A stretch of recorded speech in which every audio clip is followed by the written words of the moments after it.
Uuwi na ang nanay kong si Darna, ni Edgar Samar. Tuwang-tuwa si tatay sa balita niya sa akin.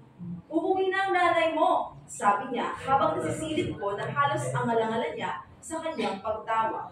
Hindi ko alam kung matutuwa rin ako kasi hindi ko pa naman talaga nakikita ng totohanan si nanay. Alam ko lang ang itsura niya dahil sa mga picture. Lagi siyang may karga-kargang bata. Noong nakaraang Pasko, nagpadala siya ng picture na kasama nila si Santa. Isang beses ko pa lang siyang nakausap sa telepono. Itinanong ko kung anong hiling kay Santa nung batang buhat-buhat niya. Tawa lang ng tawa si nanay, parang hindi niya naririnig ang sinasabi ko.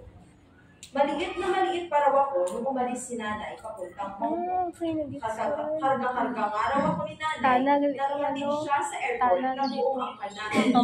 Tatay, bakit po ba umalis si nanay? Tinitigan muna ako ni tatay bago siya sumagot.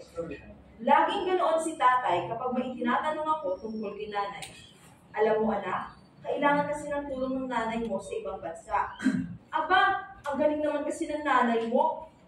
Ang nanay mo kasi, kayang-kaya niyang kaluhin ang milyon-milyong mikrobyo sa isang bahay.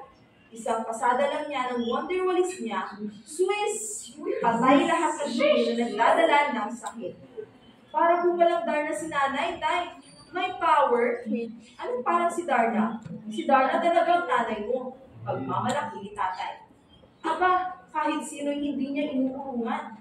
Sino ang umiiyak na batay, tumatahan agad pag kanyang inaawitan.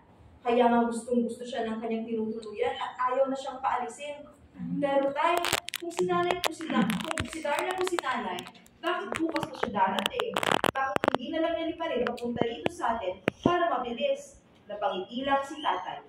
Hindi pa rin niya, kaso lang, kailangan niyang tawirin ng isang malawak na dagat bago siya makarating dito sa atin. Isang malawak na dagat pa palang kakawin ni nanay. Hindi kaya siya maligaw? Hindi tuloy ako makatulog ng gabing iyon. Makilala pa kaya ako ni nanay?